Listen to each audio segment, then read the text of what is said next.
ये नियम तोड़ना को इंग्लिश में क्या बोलेंगे? Break the rules? Well of course वो भी एक तरीका हो सकता है, लेकिन जो अभी हम डिस्कस करने वाले हैं वहां हम इस चीज की बात करेंगे जहां पर लोग नियमों को अपने हिसाब से मोल्ड कर लेते हैं, अपने हिसाब से मॉडिफाई कर लेते हैं। क्या कहेंगे उसे इंग्लिश में? आइए सीखते हैं। शुरू करने से पहले अगर आप चैनल पर नए हैं तो सब्सक्राइब करने के साथ शुरू कीजिएगा, क्योंकि ये आपके लिए तो फ्री है, लेकिन हम जैसे नए क्रिएटर्स को ये काफी इंकरेज करता है। करते हैं शुरुआत। नियम तोड़ना बोले तो bend the rules, to bend the rules. Example के तौर पे पहला स्टेटमेंट आता है, उन्होंने हमारे लिए नियम तोड़े ताकि हम समय पर काम पूरा कर सकें।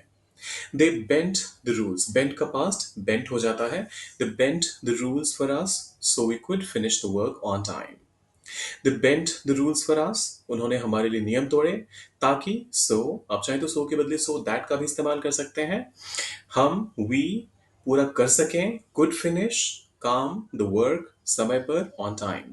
They bent the rules on time, they bent the rules for us so we could finish the work on time. दूसरा एग्जाम्पल आता है, वह हमेशा अपने फायदे के लिए नियम तोड़ता है।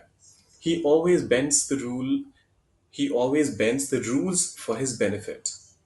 अपने फायदे के लिए, फॉर हिज बेनिफिट, वो हमेशा ऐसा करता है। He always bends the rules, so he always bends the rules for his benefit.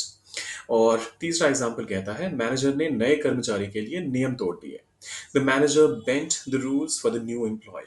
Manager ने, द मैनेजर, नियम तोड़ दिए, बेंट द रूल्स, नए कर्मचारी के लिए, फॉर द न्यू एम्प्लॉय। अब ये आखिरी वाला आपके लिए है, तुम्हें नियम नहीं तोड़ने चाहिए।